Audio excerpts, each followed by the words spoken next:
Imagine yourself at the threshold of a nursery, a room that bears an uncanny resemblance to a moratorium. Though the morning sun spills warmth outside, the windows are tightly shuttered, casting the space in an unsettling gloom. The once vibrant fireplace now lies cold and lifeless, its flickering flames extinguished. And in an ornate cradle, adorned with silk cushions, a child lies not in slumber and not in distress, but in an eerie state of concentration chewing. His jaw moves rhythmically, a quiet, methodical action, punctuated by shallow breaths. In his small, trembling hands, he clutches the torn, bleeding remnants of his own fingers, glistening with scarlet in the dim light. You stifle a scream, compelled by an instinct that flows through you. No one else has reacted, after all. The nursemaid looms nearby, her complexion ashen and her lips sealed in silence. The physician maintains a prudent distance, eyes cast down, unwilling to confront the horror before him. Even the queen, upon entering the nursery, can only gaze in shock. No one steps forward. No one intervenes, for this is not an isolated incident. It has become a familiar occurrence within the palace's whispered corridors. They say some children suck their thumbs. This one has turned to devouring his own. The palace possesses no vocabulary for such a truth. Among the highborn, they mutter phrases like fit, nerves, and fever of the blood, yet they refrain from uttering the word madness, never acknowledging that perhaps this boy is unfit to inherit the crown meant for him. Instead, they charm his hands in silk, bind his arms to his sides, and instruct the servants to avert their gazes from the haunting sight. Yet behind every locked door, the child remains a cruel cycle of chewing and swallowing, relentlessly consuming the pieces of himself in the unsettling calm. A prince, yes, but a monster as well, a living reflection of the palace's own darkness. You now witness the cradle, lined with sumptuous velvet, stained with blood. To fathom how this boy managed to grow long enough to fit a crown upon his head, one must return to before the teeth, before the bindings, and before silence became an ironclad decree of royalty. You must journey back to the moment of his birth into a kingdom that believed, naively, that royal blood could cure any ailment, even him. He entered the world on a winter's morn, beneath ceilings chiseled with celestial angels and accompanied by expectations so lofty they were destined to crush. The kingdom rejoiced, ringing bells that echoed throughout the halls and firing cannons amid the jubilant celebrations. Midwives wept tears of relief when the child's wail finally broke the stillness, a healthy male heir, rosy and wailing, just as destiny demanded.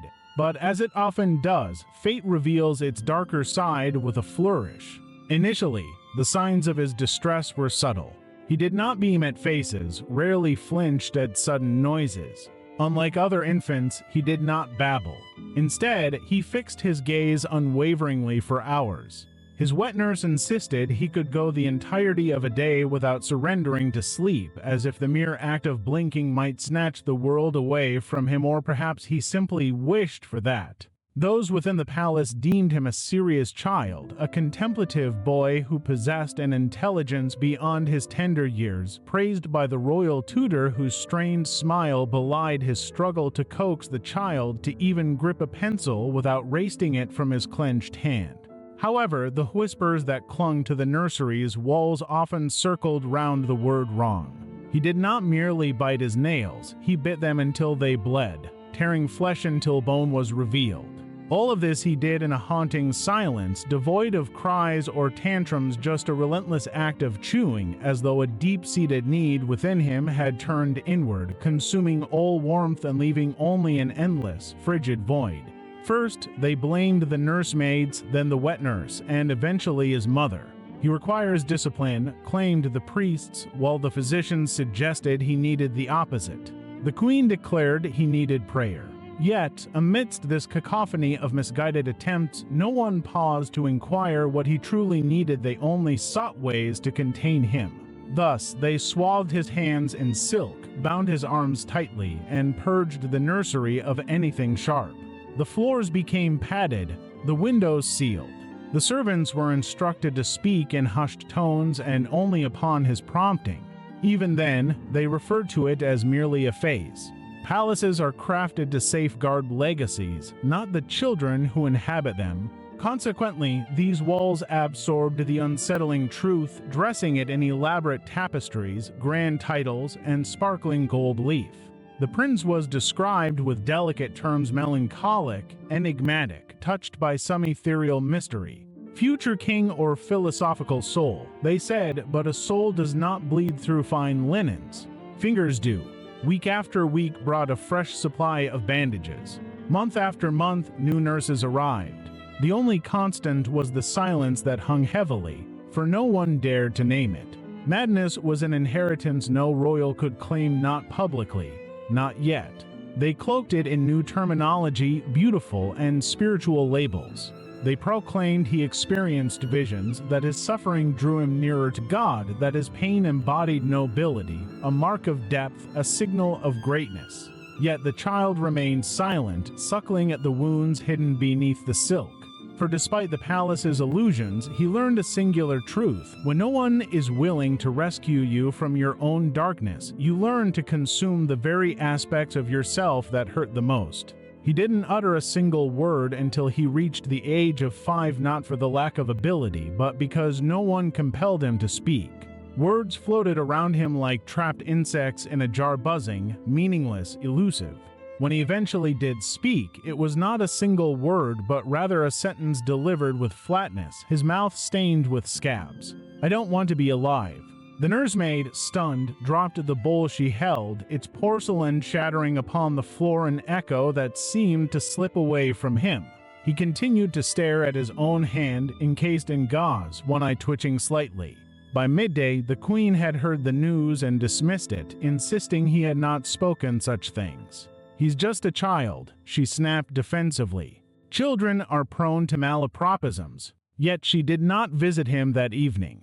By that point, silence had solidified into a rigid rule, not just his, but everyone's. The court adjusted their orbit around the boy, akin to planets with no sun.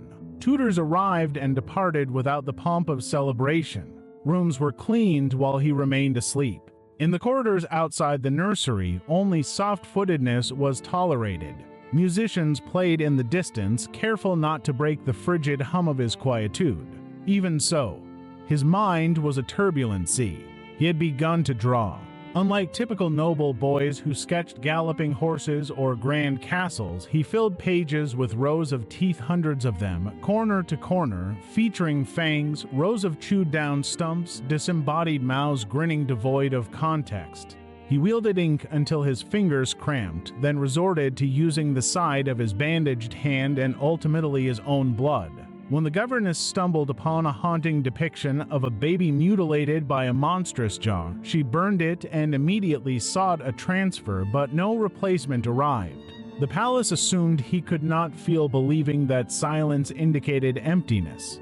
Yet silence can contain a tempest under glass. It does not imply absence, but suggests an undercurrent of pressure. The boy observed everything. He noted which guards rotated near his door, which servants flinched under his long gaze, which chamberlain whispered the word broken behind his back. He learned how to blend into a room, how to vanish by remaining still, how to invoke fear merely by existing. During dinner, he would sit ramrod straight, consume nothing, and never blink.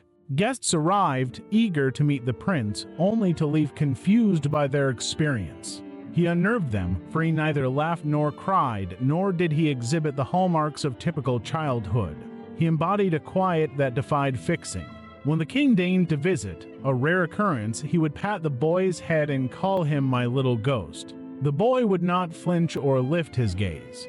But once, after the king departed, he was found in the corridor, gnawing on the base of a marble bust. His teeth left faint marks in the stone.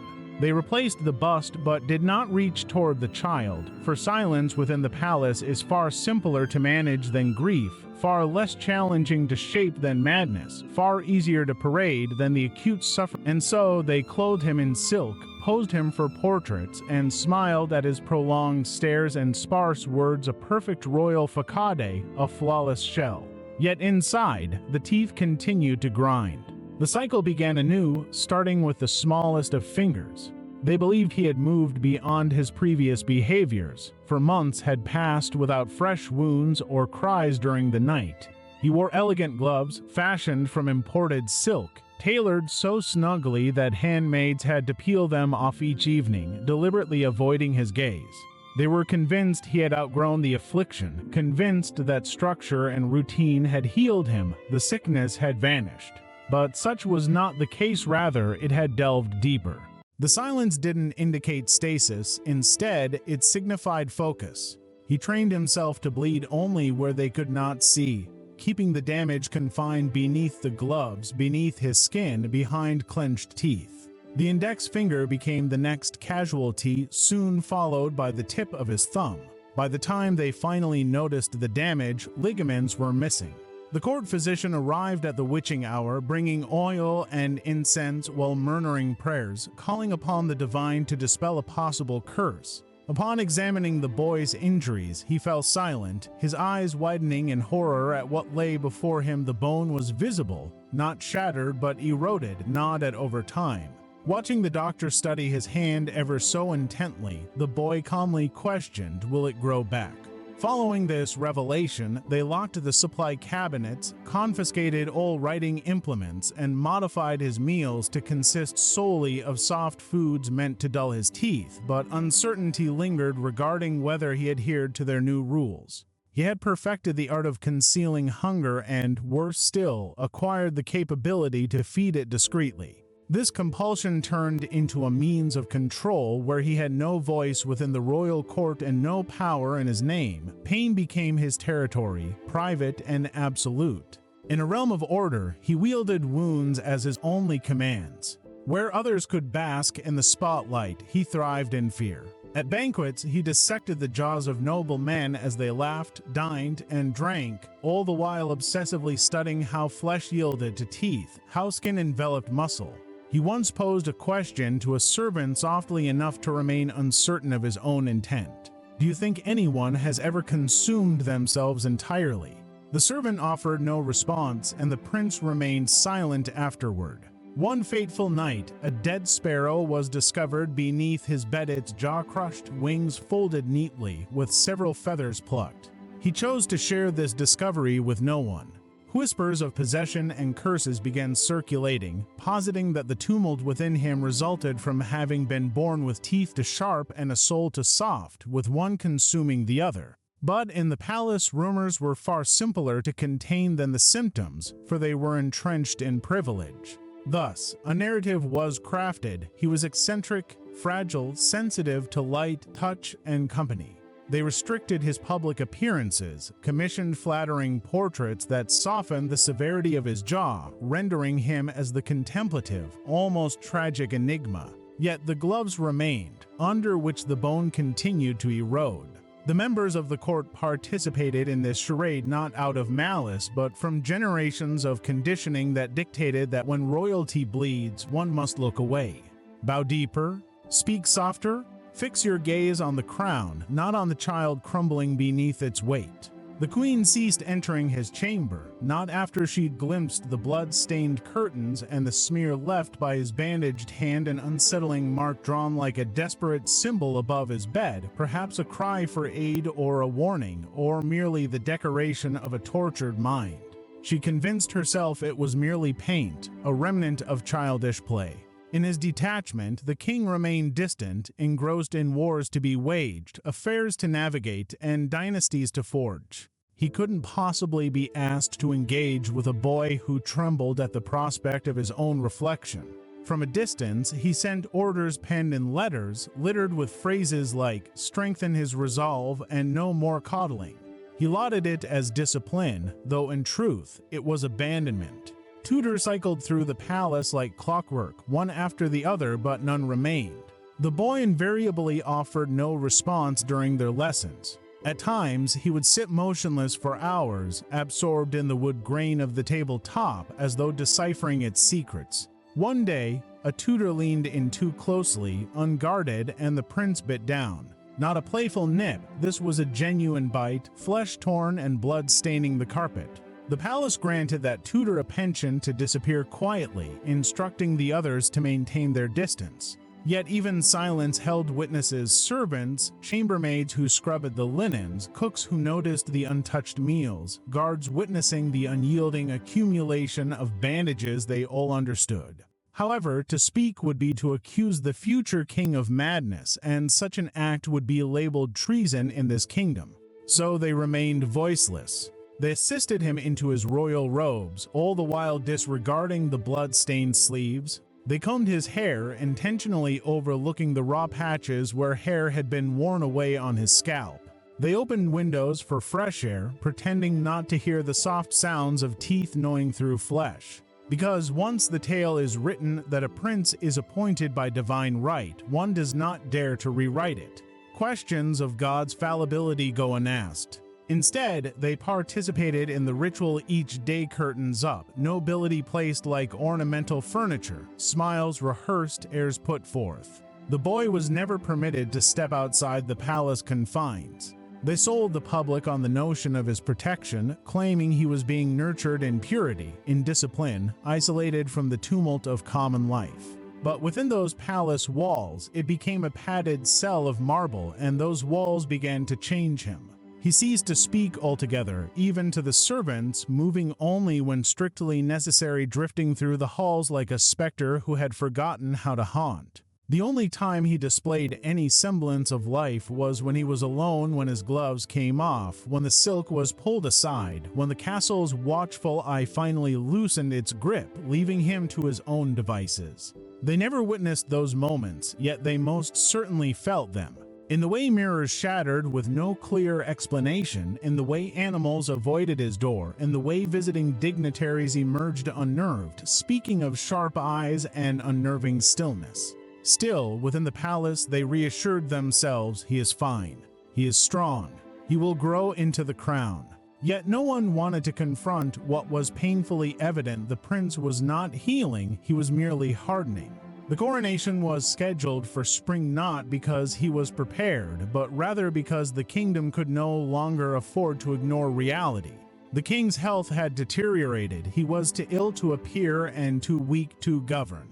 Whispered conversations filled the council chamber, and nobles closed in, while the queen, cloaked in black despite no one having died yet, hastened to put ink to paper, summoning seamstresses and scribes. The child must be crowned, she declared. The lineage could not falter. He was 16 to mature to remain hidden, too young to invoke fear, yet strange enough that the populace misinterpreted his silence as dignity. They outfitted him in robes of crimson and gold, broad at the shoulders and weighted at the hems. He wore them as though they were a noose. When the royal jeweler measured his hand for the signet ring, he noticed the damage lurking beneath the glove.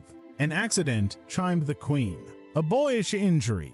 He's just rough and tumble. She exhibited no sign of discomfort, and neither did the prince. He allowed them to dress him, to powder his pale face, to lend color to his lips. With nary a complaint, he stood still for portraits, rehearsed kneeling for blessings, gripped the orb and scepter with the fingers he still had remaining. As the crown descended onto his head during the ceremonial rehearsal, the priest declared, "May you wear this with grace." He remained silent, for the crown felt less like a boon, more like a permission slip. To the court, it was a celebrated triumph, a miracle of divine intervention, the fractured child made whole. The quiet prince ascended. Tales of his troubled youth were sculpted into legend. He was no longer sick, he simply bore a solemnity that commanded respect. Not peculiar but profoundly deep, a thinker, a spiritual luminary, a king imbued with wisdom forged through suffering at an early age. The people lapped it up, cheering as he waved from the balcony, enveloped in velvet drapery and forced smiles. They wept to the accolades recited in his honor, showering him with flowers as he passed, blissfully unaware of how meticulously he stepped to avoid treading on their blooms. Yet behind the palace walls, the air grew heavy and the servants' footsteps grew slower. Whispered riddles colored the guards' conversations. The silence became a living thing, entwining their lives like vines climbing a wall. Time pressed on relentlessly, as did the shadows that lingered long after moments had passed. Was the boy truly fine? Or was he, instead, a transparent ghost, a vessel teetering on the brink, struggling to contain the weight of a crown that loomed ever larger? The answer remained locked within the silence of the palace, a truth elusive as the shadows that dance just beyond the candle light, stories waiting to be told, awaiting a voice unshackled by fear or stigma, a voice yearning to break free.